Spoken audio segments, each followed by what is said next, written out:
Good afternoon and welcome to the 7th flight test of Starship. It is currently 4:03 p.m. Central Time here at Starbase, Texas, and it is a beautiful and breezy afternoon for another flight around the world. I'm Kate Tice, Senior Quality Systems Engineering Manager at SpaceX, and I'm joining Dan for my first ever in-person Starship launch at Starbase. You can see the rocket behind us. It's mind-blowing. This is quite the view, Dan. No better seat in the house, no better thing to talk about a rocket as you watch it launch. Hi, everybody. Welcome back to Starbase for another Starship launch. I'm Dan Hewitt from SpaceX Communications. We are at T-minus under 33 minutes and counting. Our T0 time coming a little after the bottom of the hour.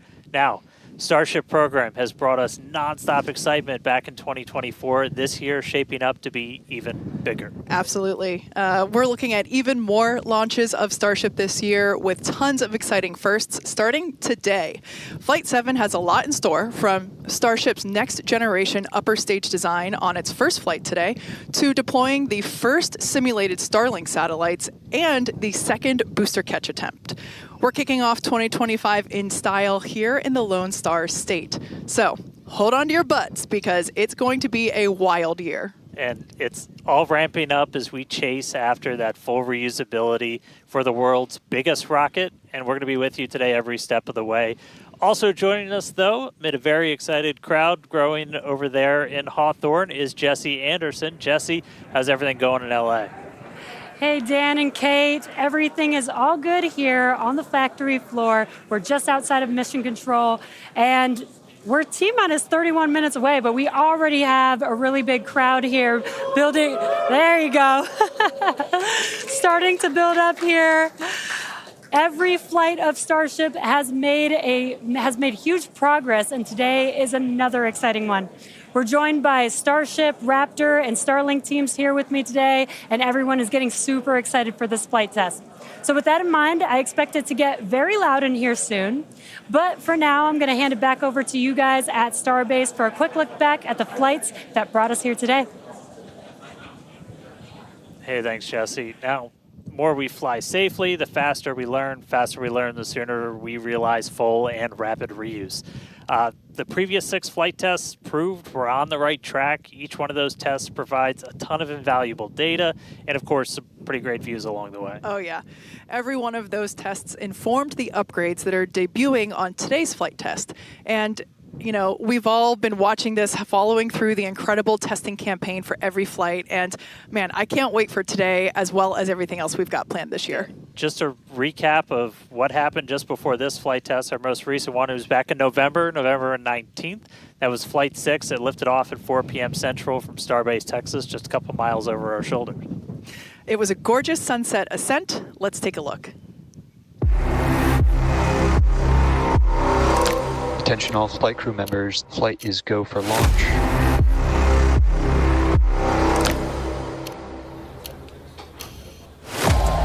It's been just over a month since Flight 5. The goal is to get that turnaround time down to hours.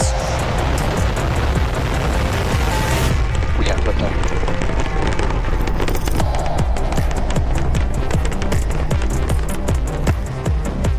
Stage separation.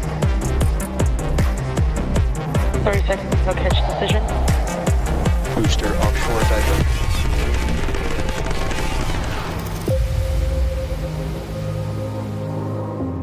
Tune in and watch the ship fly around planet Earth.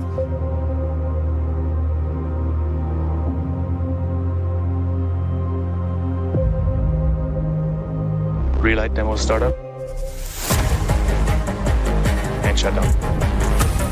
Starship is at 100 kilometers altitude. Flaps now have control of the vehicle.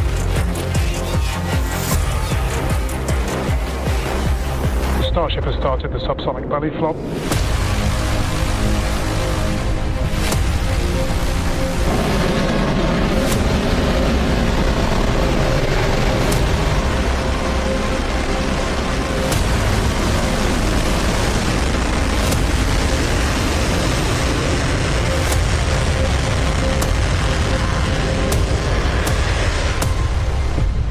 Starship has landed. All right, now today's flight test is going to look pretty similar profile-wise to that last one and honestly the last couple. So everything starts off, as always, with liftoff. The Super Heavy igniting those 33 Raptor engines. Super Heavy going to power us through that initial ascent, get Starship on its way to space before we get to the hot stage maneuver. Exactly. The ship will then ignite engines while it's still attached to the booster. That will allow us to separate the two stages. That booster will leave a few engines on for that flip and return back here to Starbase for a catch at the launch tower. And while booster catch is blowing our minds, ship keeps going all the way to space, gets into its suborbital trajectory. Got a couple on-orbit things. We're going to deploy our first test satellites, also going to relight a Raptor engine while in space. That all sets us up then for re-entry. As we have seen on the previous flights, courtesy of Starlink, that re-entry period gives us such gorgeous views. It's like, just a rainbow flow of colors as the ship re-enters the Earth's atmosphere. The ship will relight its engines, perform a flip maneuver for a soft water landing in our targeted location in the Indian Ocean. And that will once again be daylight given our later launch window. So today's flight test will be launching the next generation of Starship. It'll attempt the first payload deployment test, fly multiple re-entry experiments geared toward ship catch and reuse, and of course, the launch and return of the Super Heavy booster back to the launch site right there behind us. Yeah, that's going to be amazing, but ship, kind of the star of the show for a lot of stuff today. A huge block of upgrades to Starship's upper stage are debuting on this flight test, adding more capability. We'll start off up top.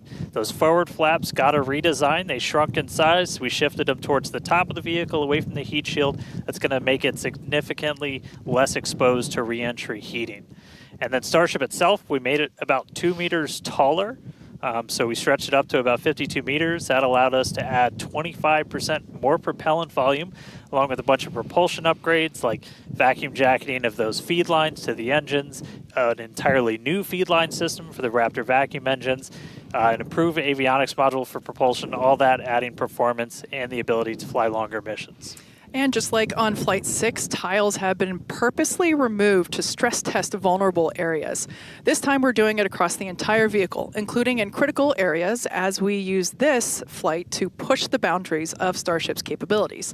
And for re-entry experiments, multiple metallic tiles are being tested, as you can see there on your screen, including some that have a version with active cooling. Then the vehicle's avionics, its brains, got a complete redesign. Some of the new things, we've got 4 of these upgraded Starlink terminals that combine Starlink, global navigation, and RF communications into a single unit. And then on the sides of the vehicle, we have these catch fittings. They're non-structural, but we're going to be able to see how they perform thermally during re-entry. We also smoothed part of that tile line to address some hot spots that we saw during entry on the last flight. Now, the ship and the booster, they weren't the only thing to get some upgrades. On the ground side, several radar sensors will be tested on the tower catch arms as we experiment with additional ways to measure distance between the arms and the vehicle while we prepare for ship catch. Now, this is just a handful of the many upgrades included on this flight that make this the most capable Starship that we've flown so far. And then something really cool has me super excited. We're going to be deploying 10 Starlink simulators that are similar in size to our next generation Starlink satellites. With pretty unparalleled payload capacity and full reusability, Starship's going to be able to deploy our more advanced V3 Starlink satellites, which is going to help us continue to revolutionize global connectivity. Each of those Starlink V3 launches on Starship is going to add about 60 terabits per second of capacity to the Starlink network. And that alone is that's more than 20 times the capacity we're getting with every V2 Mini flight on a Falcon 9 right now.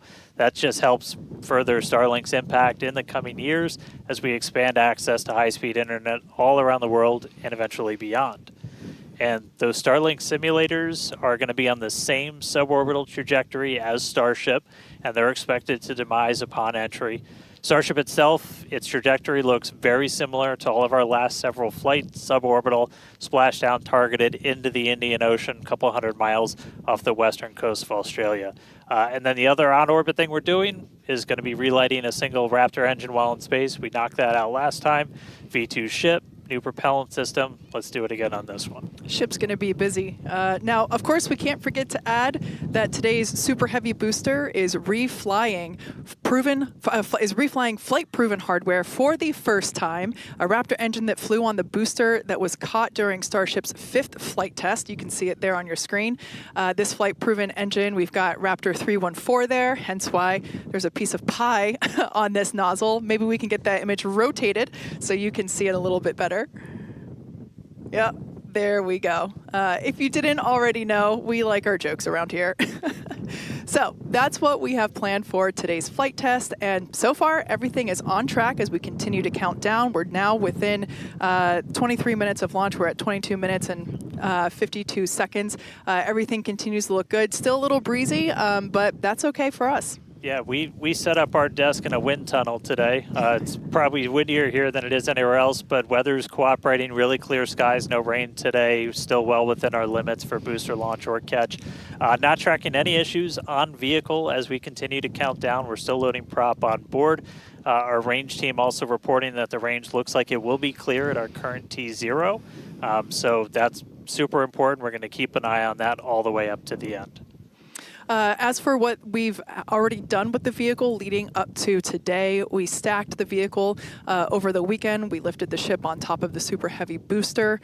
Hours ago, we cleared the site of all personnel, and of course, our flight controllers came on console, some of them sitting in the building behind Dan and I. And as Dan mentioned, the range team was deployed. They are standing by in the Gulf to make sure that the booster has a clear to return back to here at the launch tower, but also they're located in the Indian Ocean, standing by to make sure that the targeted landing zone for the ship is also clear as well. And then we knock out a whole bunch of things in the hours before launch. We do an alignment on all the guidance, navigation, and control. We did tank purges, pressure checkouts, make sure we were ready for prop load, check the booster, quick disconnects, and the ship one. We demate the chopsticks. We actually do a little wiggle check on them, make sure we have control, as we're going to be using those for catch. Load up all of the hydraulics that are on the tower, and then we did the initial locks and methane chills, getting them ready for prop load. Now, speaking of prop load, we conducted the go, no-go poll for prop load at 3:30, so a little bit less than an hour ago. All was good there. Prop load is underway. The LOX load on the booster started at T-minus 45 minutes, and fuel started at T-minus 43 minutes. Booster fuel will start at T-minus 41 minutes, and then LOX on the booster started at T-minus 35. So that will all wrap up at T-minus 3 minutes and 20 minutes on the ship side, and at T-minus 2 minutes and 50 seconds on the booster side. So everything is looking good. Propellant is loading. Yeah, looks like we're about half full of everything on booster, 3/4 of the way there on ship, looking good for a launch today. With that, though, let's jump over. Let's check back in with Jesse real quick and all of our teams out at Hawthorne. Thanks, Dan and Kate, and great to hear the updates with the vehicle as we prepare for liftoff. There is a lot more people here, as expected.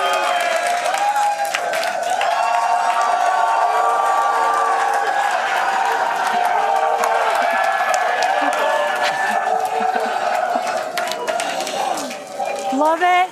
All the Raptor engines are built here, so there's a lot of that team here in the crowd, so they have a strong connection to the Starship flight today. Every flight test gets us closer to a fully operational Starship, which gets us closer to our ultimate goal to make humanity a multi-planetary species. To establish cities on Mars, we're going to need high-cadence, low-cost flights for cargo and crew.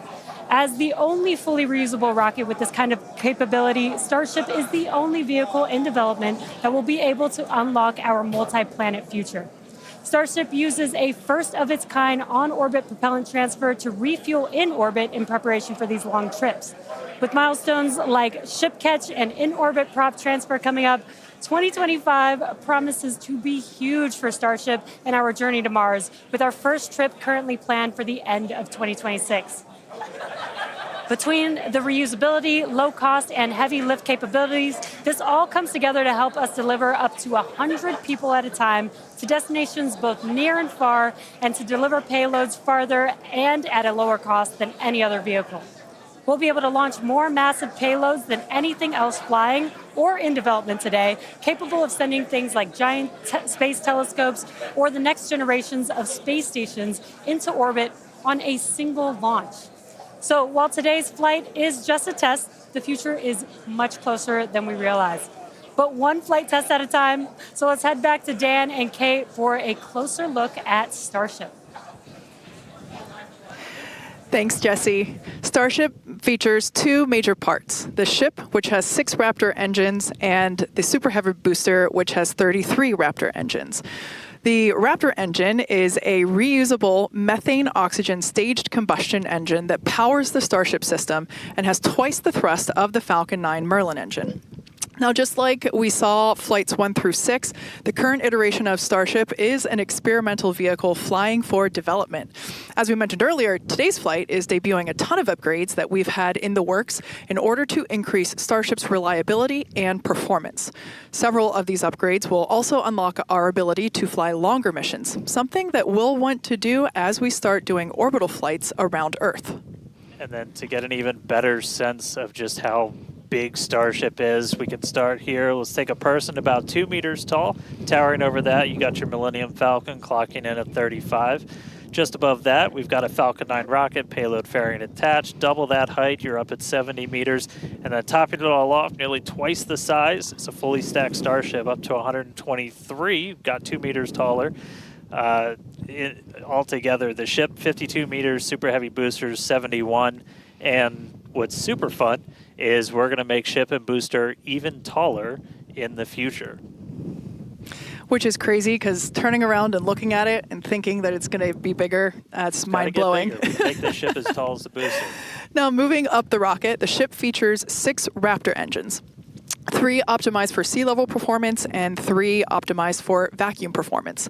Raptor Vacuum, or RVAC, is a similar design to the Raptor engine, but features a larger exhaust section and a larger expansion nozzle to maximize the engine's efficiency in space. Our upgraded ship that we're debuting today carries about 300 more tons of propellant than the last flight's ship, bumping it up from 1,200 metric tons to about 1,500 metric tons. It's a lot. The ship is designed for vertical takeoff and landing on any hard surface. Now, the ship is also outfitted with newly redesigned forward flaps that are used to aerodynamically control the vehicle's attitude during atmospheric flight and enable a precision landing.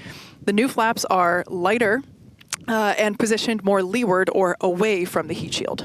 Now, to reach full reusability, the ship has to be able to survive re-entry not just one time, but multiple times. The ship's heat shield is essentially what does the job for that. We've been iterating on that every single flight, building towards that heat shield that requires no refurbishment between flights. Now, the heat shield is composed of thousands of hexagonal ceramic tiles. They're designed to insulate the vehicle during that atmospheric entry where temperatures ramp up to as high as about 2,600 degrees Fahrenheit. A rapidly reusable heat shield has never been flown in history, so continuously improving this, flying new experiments, those are all key focuses of all of our flight tests right now. And in between the first and second stages is our hot stage, which we saw in actions on flights 2 through 6. The hot staging maneuver is when the upper stage engines are ignited before the booster engines, before those booster engines are completely cut off. With hot staging, the rocket never stops accelerating during separation, so it's more efficient than traditional stage separation. One of the hallmarks of Starship flights are the incredible views that we get throughout flight, of course, courtesy of Starlink. Every day, we're working to expand the Starlink network both on Earth and in space. Here's Jesse with more.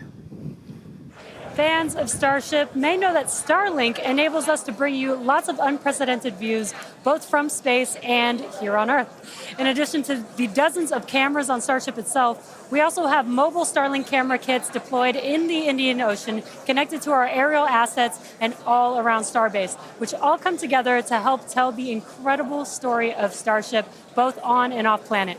Thanks to Starlink, Starship is capable of streaming more than 120 megabits of real-time, high-definition video and telemetry in every phase of flight, providing invaluable engineering data to help engineers rapidly iterate across all systems. And all of that streaming data will be put to good use with the more than 30 cameras on the vehicle for today's flight test. Starlink is the world's largest satellite constellation, operating in low Earth orbit to deliver high-speed, low-latency broadband internet, providing access to people around the world, many who have never had connectivity before. Starlink now serves more than 119 countries, territories, and other markets. And here at SpaceX, we've been developing Starlink's communication capabilities not just for humans on Earth, but for astronauts in space. Our recent Polaris Dawn mission, we deployed a high-speed internet connection in Dragon for the very first time. Here's a quick look at how that went.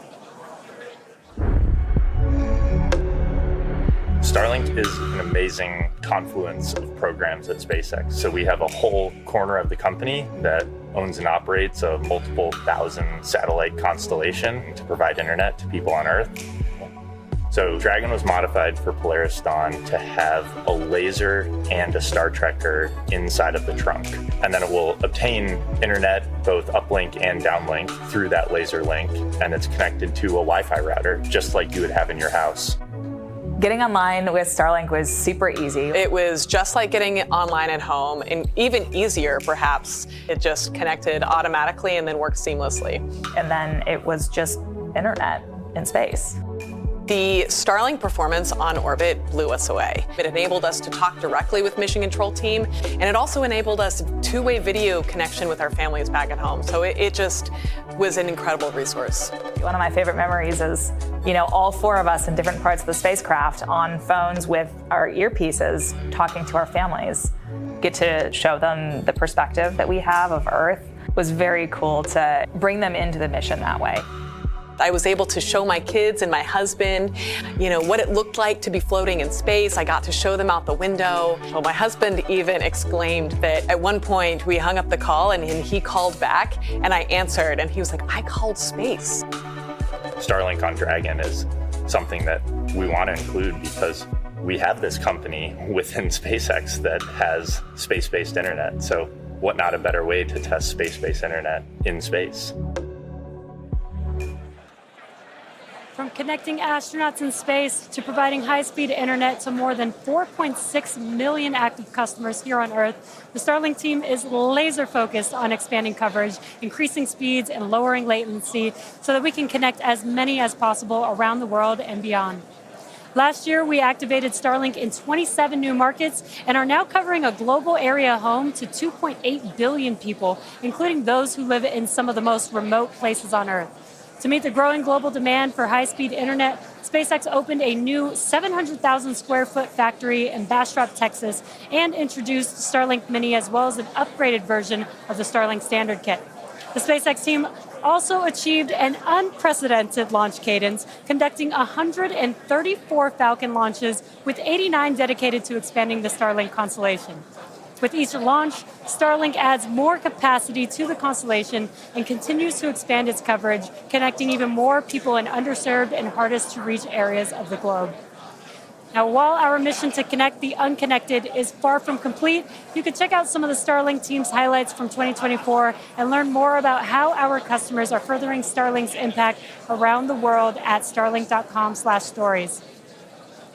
And a little bit closer to home, we do have a few updates for those impacted by the fires here in Southern California. So far, the Starlink team has provided about 1,350 free kits to fire departments and other disaster response organizations from down in Orange County all the way up to Malibu. That is in addition to applying free Starlink service for thousands of customers impacted by the fires all across the Los Angeles area. And just as critically, since enabling our direct-to-cell satellites with T-Mobile, more than 120,000 text messages have been sent, allowing those in impacted areas to reach loved ones, text 911, or receive emergency alerts. I've never been prouder to be an employee at SpaceX for moments like that where we can help the people and community around us. Make sure to follow @Starlink on X for updates as we continue to work with local response teams, and check out starlink.com/LA wildfires. for more information on these efforts. But back to today's flight test, one of our objectives is to return the booster to the launch site where it will be caught by the tower as we did on flight test 5. So let's head back to Dan and Kate for a catch primer. Thanks, Jesse. We are now T-minus 8 minutes and 40 seconds until liftoff. Flight controllers on console there in the building just behind Dan and I. You can actually see the rocket in the distance at the pad 6 miles away. Our excitement is growing. I already am not sure if I'm going to be able to remain coherent after witnessing this, so looking forward to it. You'll be all right. You'll be all right. Just a quick status check. The ship fully loaded in its main tanks on LOX and fuel. We're going to load the header tanks, and booster is going to be closing out real soon as well. Let's talk about that second catch attempt, though. So we're going to use the tower's 2 gigantic robotic arms, call them the chopsticks, same thing we used to stack Starship onto Super Heavy for all the integration ahead of a flight, and that's what we used to catch by moving stuff like landing legs from the booster to the ground side. It's a lighter booster, means you can carry more into space. Now, in a nominal operational scenario following liftoff and after the 2 stages separate in flight, Super Heavy will return to the launch site, reignite its engines to slow the vehicle down, and the tower's arms will catch the rocket booster. And just to get to this point, just like before, thousands of distinct vehicle pad criteria have to be met prior to that return and catch. We need healthy systems on the booster, healthy systems on the tower, and a manual command from our mission flight director for the day. If we don't send that command before the boost back burn ends, or if any of those automated checks kick us out, that's what happened on Flight 6, the Super Heavy booster will divert to an offshore trajectory, and it'll go out and do a landing burn and a soft splashdown in the Gulf of Mexico. Now, we have said it before, but it remains true today. We accept no compromises when it comes to ensuring the safety of the public and our team, and that return will only take place if the conditions are right. And one of the unique aspects of Starship flights is the return and the catch of that Super Heavy booster and the audible sonic boom that it comes with it in the area around the return location.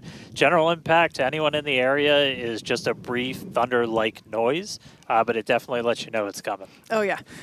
It's something our neighbors in Cape Canaveral, Florida and Vandenberg, California have become accustomed to over the years, and now we're bringing the boom to Boca. So here's a peek of what to expect.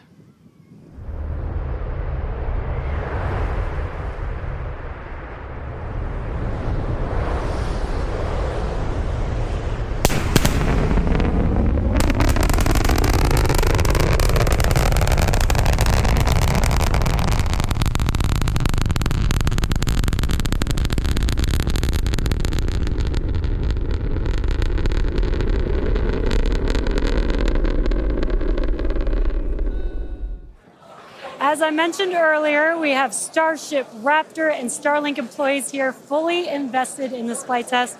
And of course, many other SpaceX employees also here across our site supporting their teammates. Every flight test has been pretty unique, and we're all very excited for another round of firsts, but I'm pretty sure the crowd is looking forward to potentially watching those chopsticks catch another booster. So let's see how excited they are today.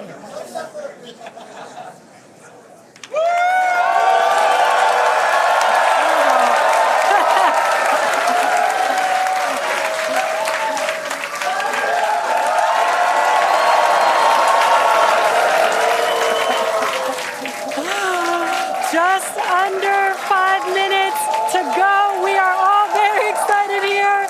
We're going to send it back to you at Starbase for the final minutes of the countdown. Kate and Dan.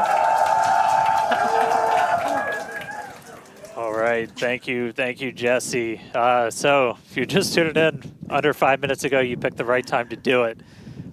Just a quick status check. So we're almost fully loaded on the booster. We'll be fully loaded on the ship, fully loaded on the booster coming up soon. Our range team just reported that we're looking go in the range. That's super important. Great Our news. security guys, Mike, Kyle, Nick, the whole team out there in the elements, making sure everything's clear, doing a fantastic job. And we are coming up on 4 minutes and looking good for launch. Yeah, certainly exciting. Now, we do have an opportunity to hold at T-minus 40 seconds if necessary. This is a chance for us to perform additional checks if necessary. If we, need to repressurize some tanks, or if there's a wayward vessel in the range last minute, opportunity to clear it out. But everything currently looking good. Now, once we pass T-minus 40 seconds, a number of events will occur in rapid succession. The ground spin and ignition systems come up to flight pressure. The ship will go to internal power. After that, the quick disconnect, or QD arm lockout, is removed in preparation for retraction, which will happen shortly after T0. Once we pass T-minus 40 seconds, we do have the ability to recycle the count under certain conditions back to that T-minus 40 second mark and hold there to assess what happened and assess opportunity to proceed again to T0. Yep, we've used that T-minus 40 hold a couple of times. Boat's usually one of the items, but we aren't tracking anything right now that would cause us to hold there. We can hold there for several minutes. Main thing you're watching at is you set a clock because your temperatures will change and the fuel in the locks, everything pretty quickly. So you've got a couple of minutes that you can hang out and figure things out. There are items that if we pass them, we're scrubbed for the day. One of the main ones is that flame deflector at the bottom of the launch mount. Water begins flowing for that at the T-minus 10 second mark. If we scrub at any point after that, we'll be done for the day. And then teams will need to refill the deflector as well as all of our prop that we use to load on board the vehicle. It's pretty much just under 11 million pounds of prop sitting on that thing right now. And we can actually recycle in about 24 hours now. Which is incredible given the sheer volume of propellant that is on board the vehicle there on your screen. All right, coming up on the 2-minute mark. Again, a lot of ambitious things on the plate for Starship today.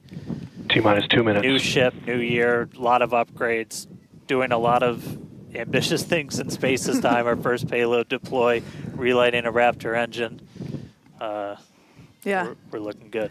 So as we mentioned before, we have an opportunity to hold at T-minus 40 seconds, not tracking any issues at the moment that would be necessary right now. So fingers crossed we can pass through that checkpoint without stopping. But the folks on console are continuing to evaluate the launch commit criteria, making sure that the winds are within limits as well as any other weather restrictions. But man, compared to yesterday, this is a textbook gorgeous day. Oh yeah, little breezy today, but we got clear blue skies for a launch today.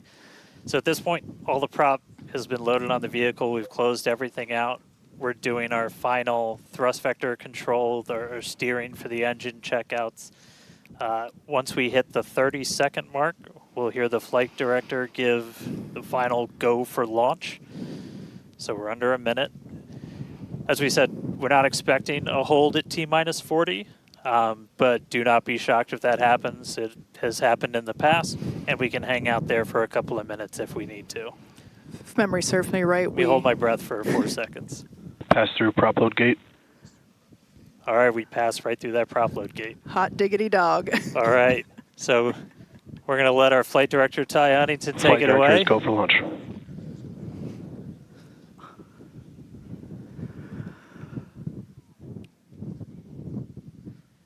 And 20 seconds.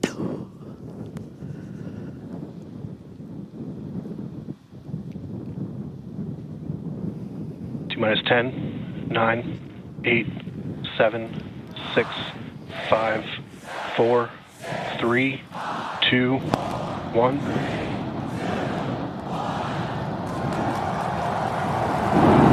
We have liftoff.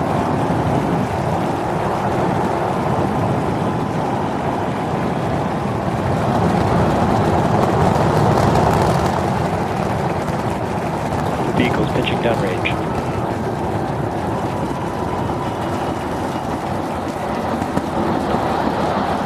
Booster chamber pressure is nominal.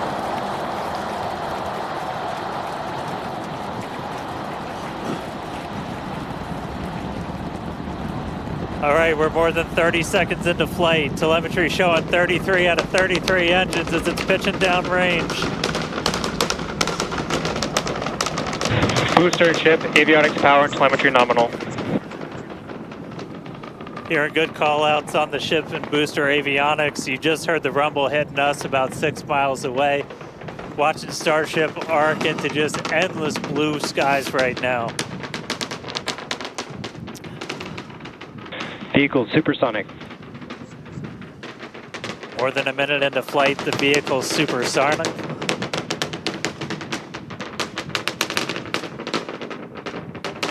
Max Q. So we just passed through max Q. That's the greatest stress the vehicle's going to experience on the way uphill. Reminder that all of our teams down here on the ground are now looking at systems on the tower. They just did a manual check through. That's going to inform that manual flight director's decision. Next moment coming up, though, is going to be hot staging. Don't take your eyes off it. It's one heck of a light show. What a gorgeous ascent. 6 ship engines getting ready to ignite. That's going to happen while we're still attached. We can still see the ship's engines from the ground.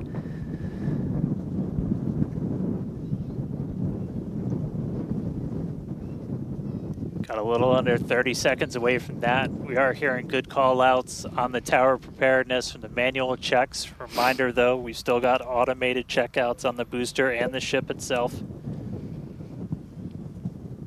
But as of right now, our manual checks and our manual commanding is looking go for a catch. Booster engine cut off. That is incredible news. We just heard the call out for booster engine cut off. Engine startup. Most engines cut off, down to those Stage middle separation. 3. Cruise back burn startup.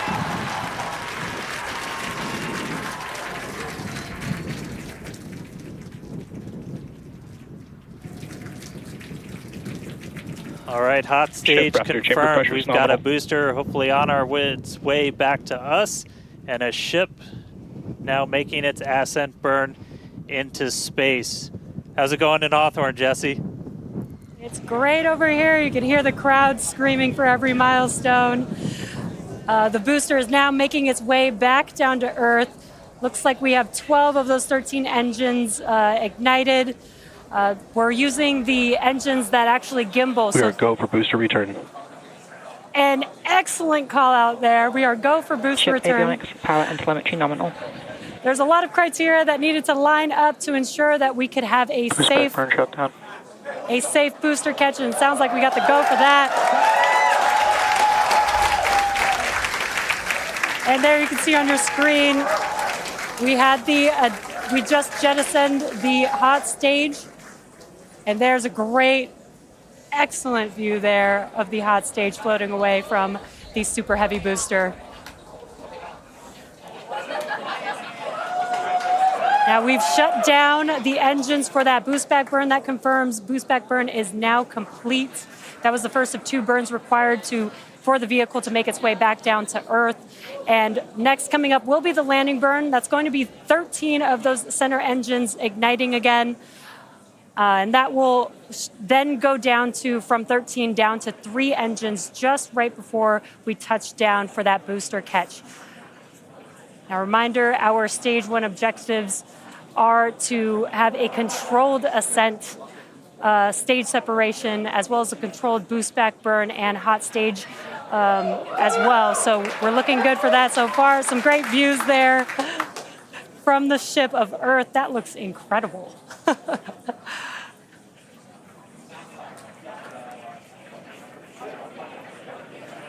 Now, Starship's ship is still firing its engines right now. Starship trajectory nominal. And great call outs. Starship trajectory is nominal. You can follow along the telemetry, the altitude in the bottom left-hand corner for the super heavy booster, as well as the bottom right-hand corner for the ship. And these views are just amazing.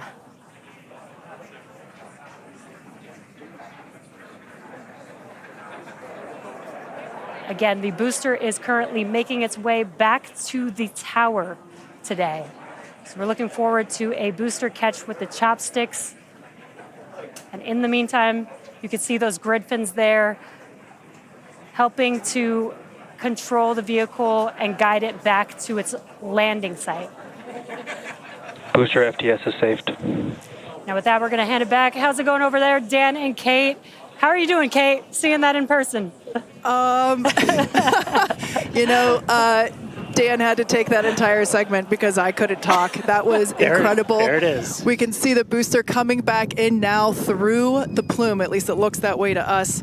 It's incredible that it basically returns. It looks like a speeding, just like this silver flare coming back to the. Once again, we are standing by for attempting to catch the booster at the tower. This would be the second tower catch. Booster landing burn. Seeing 13 engines. Booster now hovering as it aligns with the tower for catch. Booster coming in. Get ready for that boom, Kate. Down to 3 engines. Booster landing burn shutdown. Megazilla has caught the booster.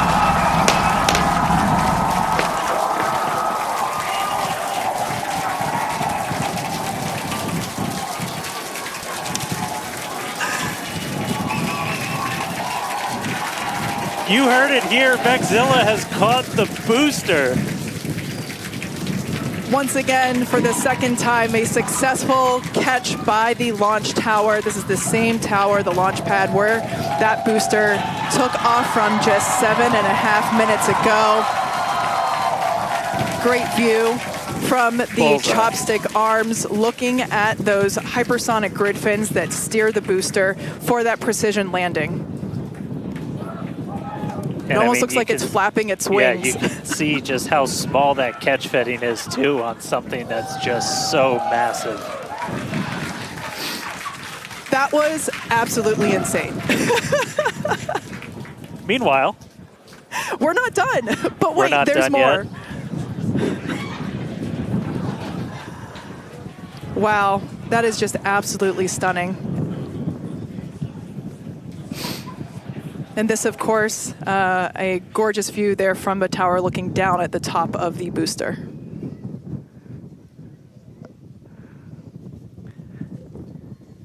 All right, and we are tracking. Now we're standing by for views from the ship, but who can take their eyes off of that incredible sight? That is once again the second catch of a booster back at the launch tower.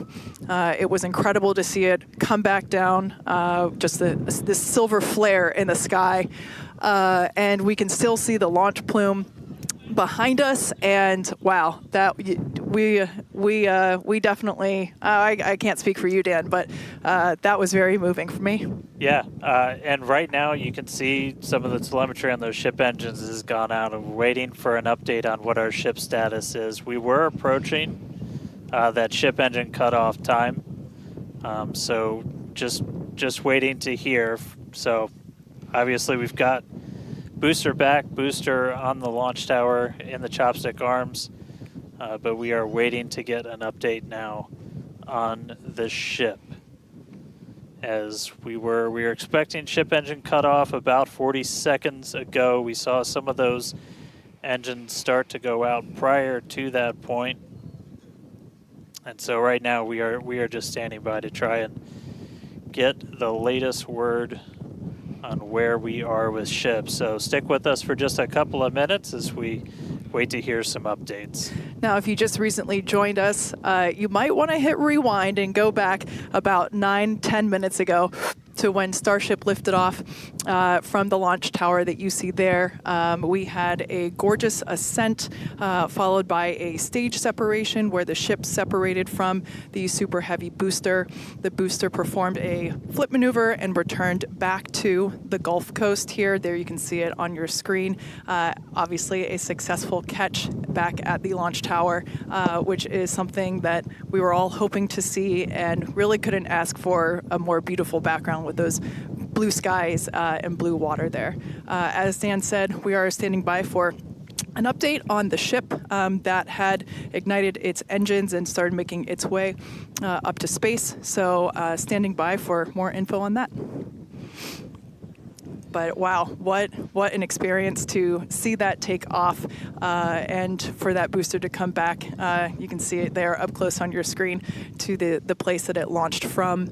Once again, there were thousands of catch commit criteria, which is basically just all the things that we have to assess and evaluate and basically make sure that they are make sure that everything is clear and acceptable conditions, both on the vehicle side as well as the tower side, in order to enable that catch. So obviously from the last two flights that we have done, where the Flight 6 we attempted but had to divert into the ocean, and then on Flight 5 we did have the first ever successful catch of the booster. We used the learnings of those two flights to hone in that catch commit criteria, and we saw success today, which is pretty awesome. Yeah. And just a quick status check. So we currently do not have comms with the ship. So trying to figure out exactly when that happened and exactly what happened. So obviously the flight controllers right now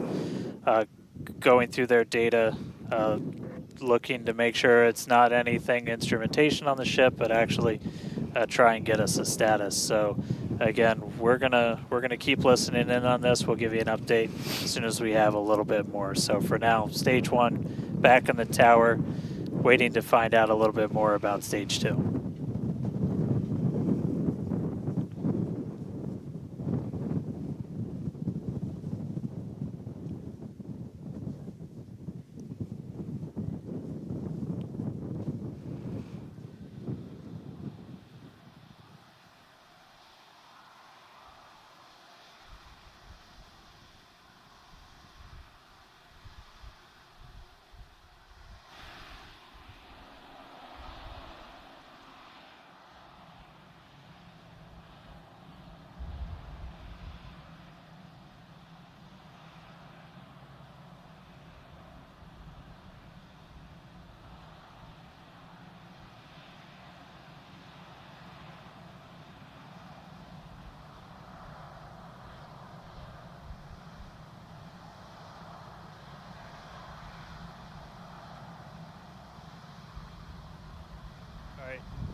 So if you are just tuning in, we caught a booster, but we are still waiting to find out a little bit more on the ship. So it had successfully separated. We did that hot staging maneuver. We did see all 6 of ship's engines on the way uphill during its ascent.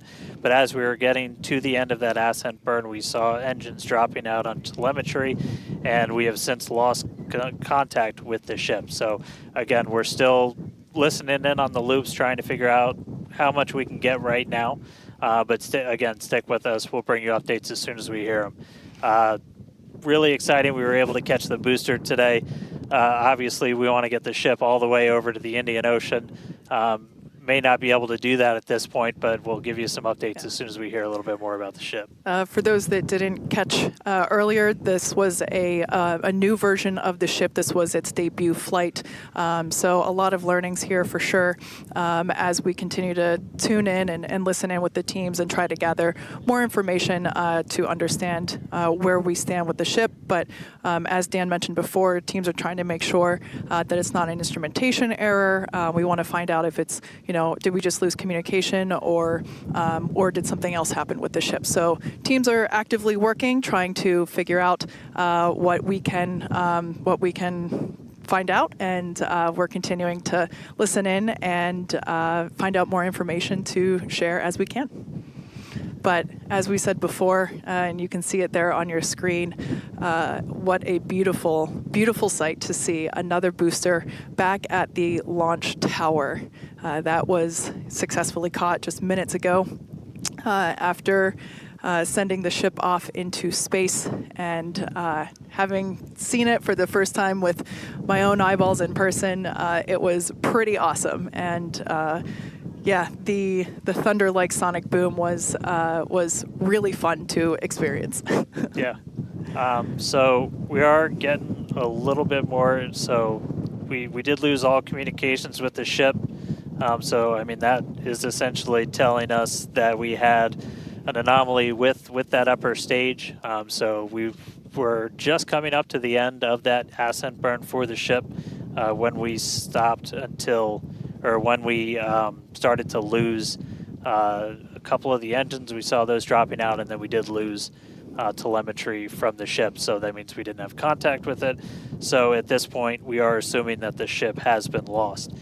So this was a brand new vehicle, essentially. This was kind of an upgrade version. So with that, there's a lot of things you're upgrading, but there's a lot of things you're going to learn as all of those systems are now interacting with each other for the first time.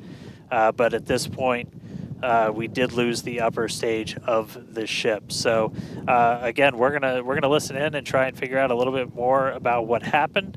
And obviously, we'll do kind of a full breakdown once we get smarter ourselves in the coming hours and days as well. For sure. Now, for those that have recently tuned in, we're now a little over T plus 16 and a half minutes after liftoff. We do believe that we have lost the ship during its ascent phase. It's successfully separated from the Super Heavy booster, but during that ascent phase, a couple of the engines dropped out, and then shortly thereafter, we lost communication with the vehicle. So we are assuming that we have lost the ship, but we are standing by to confirm that. And once we can, we will. But this was a new version of the ship, of Starship, and it was intentionally designed and flown in order to basically test the envelope, as we have done with every one of these test flights, the keyword there being test, and really trying to understand the boundaries and the maximums for the ability of this vehicle to fly and understand where those boundaries are. So we always knew that excitement is guaranteed today, success not guaranteed. And so, yeah, we are standing by to see if we can learn more about the status of the ship.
Thanks, everyone, for continuing to stick around as we were checking in on the status of the ship.